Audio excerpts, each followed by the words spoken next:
کہتے آج بھی ہو جو ابراہیم سا ایما پیدا آگ کر سکتی ہے اندازے گلستہ پیدا. اگر اللہ نے آپ کو مال دیا ہے تو ایک حصہ دے کر واجب ادا کر لو, ثواب بھی ملے گا, اللہ بھی راضی ہوگا, اللہ کے رسول بھی راضی ہوں گے. سوچے عزیزان ملت اسلامیہ, کہتے آج بھی ہو جو ابراہیم سا ایما پیدا آگ کر سکتی ہے اندازے گلستہ پیدا. فانوس بن کے جس کی حفاظت ہوا کرے, فانوس بن کے جس کی حفاظت ہوا کرے, وہ شمع کیا بجھے جسے روشن خدا کرے. مدعی لاکھ برا چاہے تو کیا ہوتا ہے, آج پوری قوم ہمارے پیچھے پڑی ہوئی ہے. یہودی اسلام کے پیچھے, عیسائی اسلام کے پیچھے, سکھ اسلام کے پیچھے, امریکہ اسلام کے پیچھے, برطانیہ اسلام کے پیچھے, اور دنیا کے جتنے بھی ملک ہیں وہ اسلام کے پیچھے پڑے ہیں. لیکن انہیں یہ معلوم نہیں ہے کہ پوری دنیا اسلام کے پیچھے اور اسلام آگے ہے. اسلام آگے ہے, اور جب تک دنیا ہمارے پیچھے رہے گی اسلام آگے رہے گا, اسلام آگے رہے گا. مرد باطل کے آگے ہاتھ کٹا سکتے نہیں, سر کٹا سکتے ہیں لیکن سر جھکا سکتے نہیں. یہ انہیں معلوم نہیں ہے. تو عزیزان ملت اسلامیہ, آج ہمیں ضرورت ہے کہ ہم آج اپنی اصلاح کر لیں. نماز سے ہم دور ہیں, مسجدوں سے دور ہیں, اور ہم چوکوں پر کھڑے ہو کر, بازاروں میں کھڑے ہو کر نعرے لگا رہے ہیں کہ ہم دین کے مجاہد ہیں. دین کے مجاہد بے نمازی نہیں ہوتے, دین کے مجاہد داڑھی منڈے نہیں ہوتے, دین کے مجاہد سنتوں کو روکنے والے نہیں ہوتے. صحابہ کا جائزہ لو, سلف صالحین کا جائزہ لو. اگر کامیابی چاہتے ہو تو اللہ کے رسول کے فرمان پر عمل کرو, اپنے دل میں نبی کی محبت پیدا کرو. جو نبی کی محبت پیدا کر کے اللہ کے حکم پر عمل کرتا ہے, اللہ تعالیٰ اسے کامیابی عطا فرماتا ہے. ذرا سوچیں عزیزان ملت اسلامیہ, ہم کس دور میں آج جی رہے ہیں. ہمارے نوجوان 12 سال 13 سال 15 سال کے نوجوان سننے میں آ رہا ہے, دیکھنے میں آ رہا ہے, معاذ اللہ معاذ اللہ معاذ اللہ, گانجا پیتے ہوئے نظر آ رہے ہیں. نہ باپ کی قدر ہے, نہ ماں کی قدر ہے, نہ استاد کی قدر ہے, نہ بڑوں کی ادب ہے.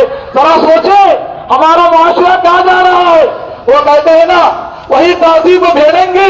ہم اس لیے آئے تھے کہ دنیا کو راستہ بتا سکے, ہم اس لیے آئے تھے کہ لوگوں کو صحیح راستہ بتا سکے. لیکن آج ہمارا حال یہ ہے, وہی تہذیب بھیڑیں گی جو کل بھی تھی آج بھی ہے. ہم خود نہیں بدلے تو تم کیا بدلو گے. آج دوسرے قوموں کو ہم یہ بتا رہے ہیں. ذرا سوچیں ہمارا حال کیا ہے. بس ہمیں ٹنکا مارنا آتا ہے, بس ہمیں بڑا بننا ہے, بڑا بن کے رہنا ہے. ذرا سوچو عزیزان ملت اسلامیہ, ایک وقت آئے گا انگوٹھے باندھ دیے جائیں گے, ایک وقت آئے گا سفید کپڑا پہنایا جائے گا. بھلے ہی تم دنیا میں مرسڈیز میں گھوم رہے ہو, بھلے ہی تم دنیا میں بلیرو میں گھوم رہے ہو, بھلے ہی تم دنیا میں روز گاڑیز میں گھوم رہے ہو, لیکن تمہارے مرنے کے بعد تمہاری آخری گاڑی وہی ہوگی جو ایک بھکاری کی ہوتی ہے, ایک فقیر کی ہوتی ہے. فقیر کو بھی جنازہ مسجد سے جاتا ہے, تمہیں بھی جنازہ مسجد سے جائے گا. یاد رکھے کتنا ہی کچھ کما لو, لیکن آخر میں گاڑی یہی مسجد کا جنازہ ہوگا. آخر میں کندھا 4 لوگوں کے اوپر ہی جائے گا. بڑا مجھے افسوس ہوتا ہے, میں نے بہت سارے لوگوں کو جو ہے غسل دیا ہے مرنے کے بعد, لیکن جب غسل دیتے ہیں, جب اس آدمی کی بے بسی کو دیکھتے ہیں, ادھر سے پھرا رہے ہیں تو ادھر الٹ رہا ہے, ادھر سے پھرا رہے ہیں تو ادھر الٹ رہا ہے. اگر جو جب دنیا میں تھا اس کے سامنے کوئی بات نہیں کرتا تھا, دنیا میں تھا تو اس کے آگے کسی کی نہیں چلتی تھی, دنیا میں تھا تو وہ سب سے بڑا تھا. لیکن اب جو ہے غسل کے خانے میں پڑا ہے, وہ بادشاہ ہے, بسمار کا ہے, ممبر ہے, صدر ہے, ایم پی بن گیا, ایم ایل اے بن گیا, اب مرا ہے تو کچھ کام نہیں آ رہا ہے. جیسا جیسا گھما رہے ہیں, ناک میں روئی ڈالو خاموش ہے, کان میں روئی ڈالو خاموش ہے. بتا وہ تیری حکومت کہاں گئی, بتا وہ تیرا مال کہاں گیا, بتا وہ تیری دولت کہاں گئی, بتا وہ تیرا حقر کہاں گیا.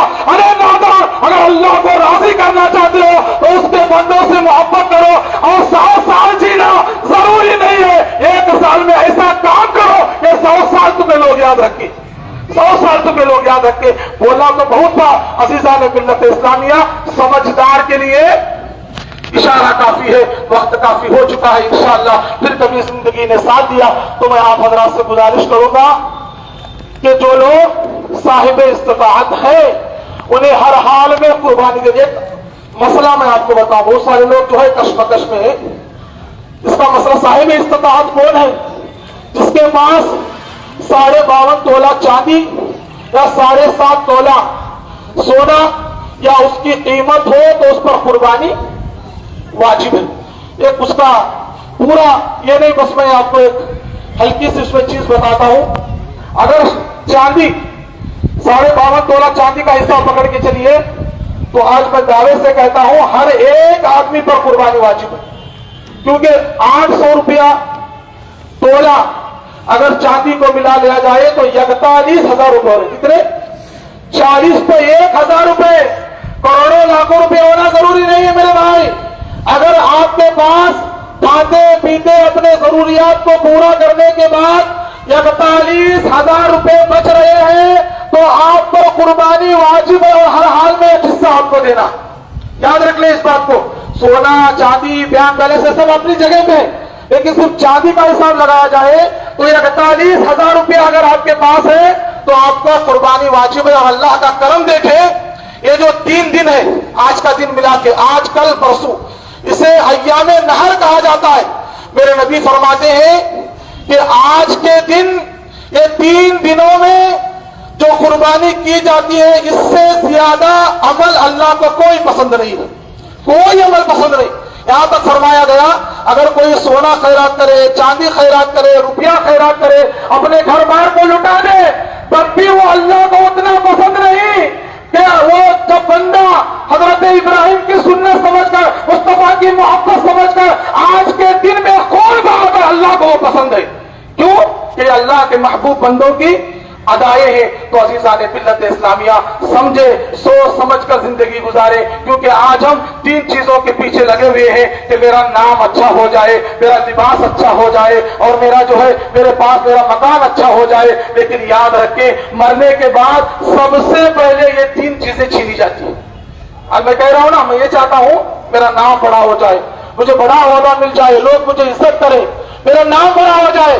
لیکن یاد رکھیں سب سے پہلے مرنے کے بعد تمہارا نام چھینا جائے گا.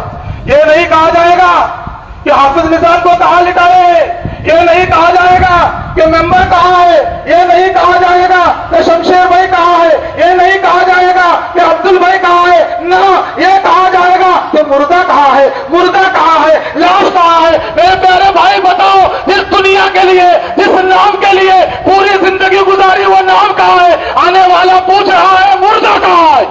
نام کہاں گیا؟ منسٹر تھے، ایم پی تھے، سب کچھ تھا دنیا میں، لیکن جیسے ہی مرو گے پہلے تمہارا نام چھینا جائے گا. اور اس کے بعد ہم یہ چاہتے ہیں نا کہ میرا لباس اچھا ہو، بہت اچھا دکھوں، ٹپ ٹاپ دکھوں، لوگ میرے لباس کو دیکھیں، مجھے دیکھیں. لیکن یاد رکھیں دوسری چیز جو چھینی جائے گی وہ لباس ہوگا. یہ لباس میں پہنا ہوں نا، اگر میں مر جاؤں یہ لباس نہیں نکلے گا تو اسے قینچی سے کاٹ کر نکالا جائے گا. نہیں، میں بہت امپورٹنٹ کپڑا پہنتا ہوں جی، 1000 روپے میٹر ہے، لیکن مرنے کے بعد ملا صاحب لائے تو وہ 50 میٹر کا پہننا، 1000 روپے کا پہنتے تھے. اب پہنانے والے وہ نہیں پہنائیں گے، آپ کو 50 روپے والا ہی پہنایا جائے گا. اور اتر سعودی کا جنت الفردوس پتا نہیں کون سا لگاتے تھے، لیکن میں نے دیکھا کہ مرنے کے بعد وہی مجمع 96 سستا پر لگ ڈالتے، خراب بات آتی رہتی. افسوس کی بات ہے. کفن بھی اچھا ہونا چاہیے مرنے کے بعد، اور عطر بھی اچھا ہونا چاہیے. جیسا وہ زندگی میں پہنتا تھا ویسا ہی کفن چاہیے، جیسا زندگی میں عطر لگاتا تھا ویسا ہی عطر انسان کو لگانا چاہیے. تو میں مختصر میں آپ کو بتا رہا ہوں. پھر اس کے بعد مکان، 2 چیزیں ہوئی، نام گیا، لباس گیا. اب کیا بچا؟